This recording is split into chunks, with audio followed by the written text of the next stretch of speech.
Good afternoon. Thank you very much for this occasion. My name is Laras. I achieved Master of Arts from the Department of Anthropology, Gajah Mada University. As an independent researcher, I have some affiliation in Study Center of Gajah Mada University. I'll present my research overview about the Malay-Arabic Bible in Javanese Christian Church, Kyai Sadrach. Let me share some slides in this discussion. Javanese Christian Church is a denomination of Protestant church that started from the idea of Kyai Sadrach. Actually, the church named Christian Church Karangjoso since 1871 because it is located in Karangjoso. By the complicated chronicles between Japanese and European, 12 years later, it was changed become Gereja Kristen Golongane Wong Jawa Martiko, or Christian Church for the Independent Javanese Group, as a form of rebellion against discrimination by the European Christians in Purworejo toward the Javanese Christians. Now, there are about 32 classics of Javanese Christian Church spread in Java. The Malay-Arabic Bible is one of the collections in the Museum of Kyai Sadrach. The museum was the house of Kyai Sadrach. It is located in one area with the church. For me, the Malay-Arabic Bible is a unique finding because I never seen it before. It was printed by Netherlands Bible Genootschap NBG in Haarlem, 1866. The NBG was founded in 1814 to print and publish the Bible around the world in many languages and characters.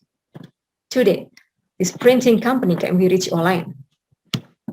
The existence of Malay-Arabic Bible only I met as the digital collection in pen libraries and as the merchandise in antiquebook.nl. This is the copy of hardcover. It was written in Latin. Vetus Testamentum Malaïce, or Old Testament Malay.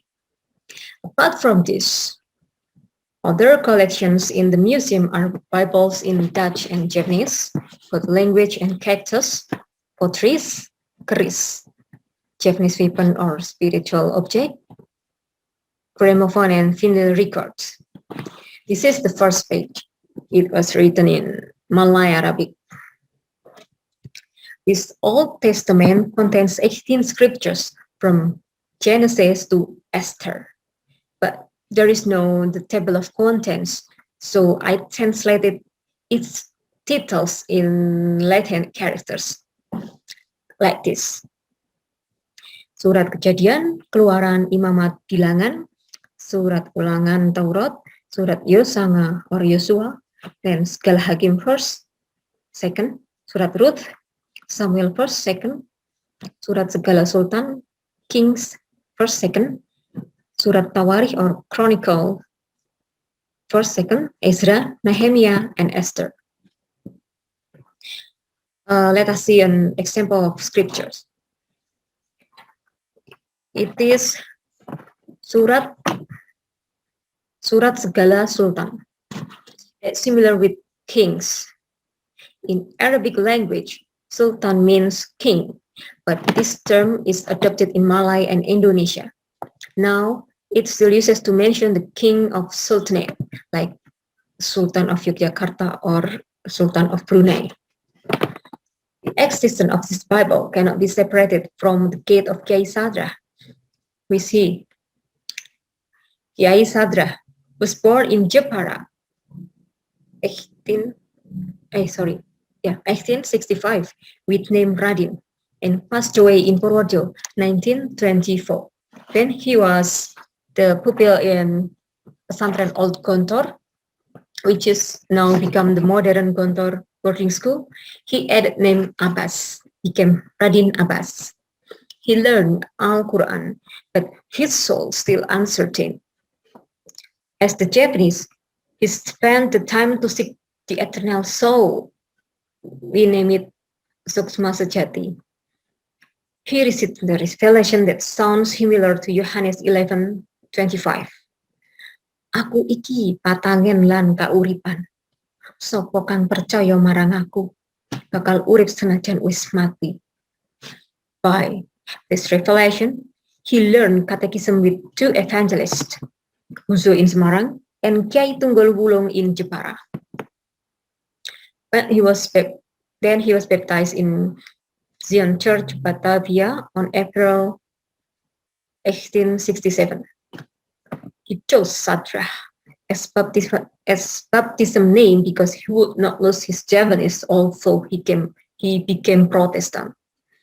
Like the life story of Sadrach in the Daniel scripture, who resisted Nebuchadnezzar's oppression in Babylon.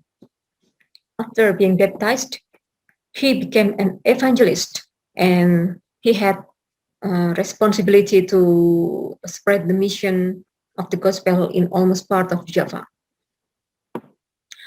By the literature study and the interview with Mr. Purwanto, the heredity of Kyai Yotham, I posit that Kyai Sadrach was a proficient evangelist, and he had adorable personality.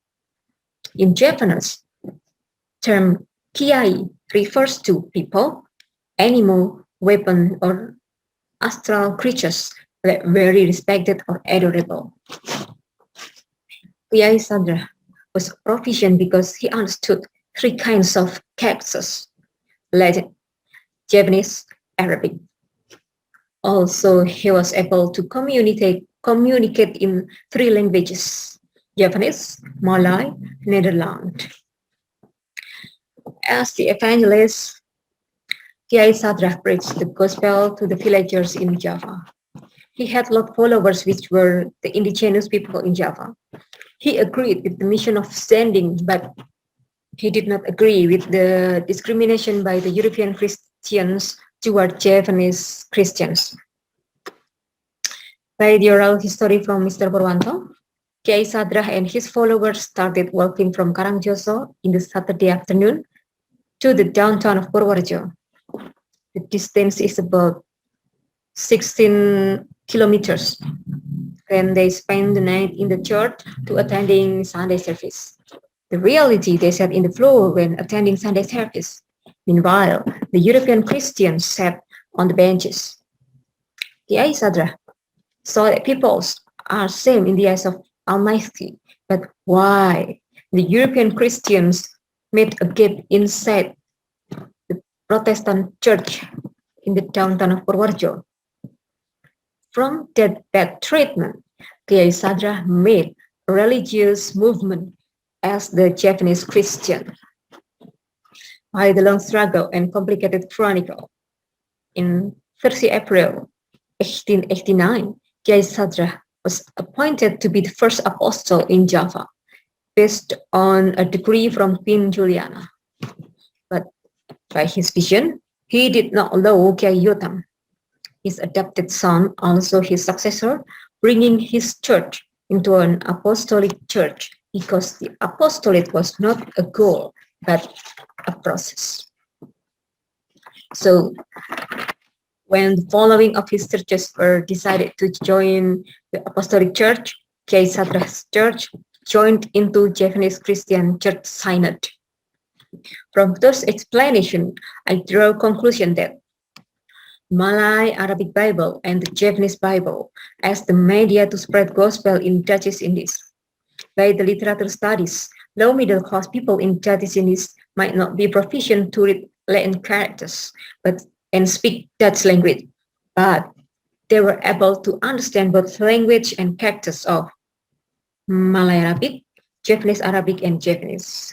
So the fact of literate or illiterate is about the point of view. Then how about the literary learning in Indonesia today? The majority of Indonesia's population is Muslim, but not all of Muslim understands Malay-Arabic or Javanese Arabic. They tend to read pure Arabic and its translation in Bahasa because it is a part of academic curriculum in formal school. The literary learning in Indonesia today is focused on alphabet or Latin characters. and popular languages to keep up with the global world. As Javanese, I feel concerned when I know that the young generation in Java now lack ability to read and write the Javanese characters. Okay, I think it is enough to explain my research overview. Thank you very much for your attention. Do not hesitate if you have any questions, critiques, or suggestions.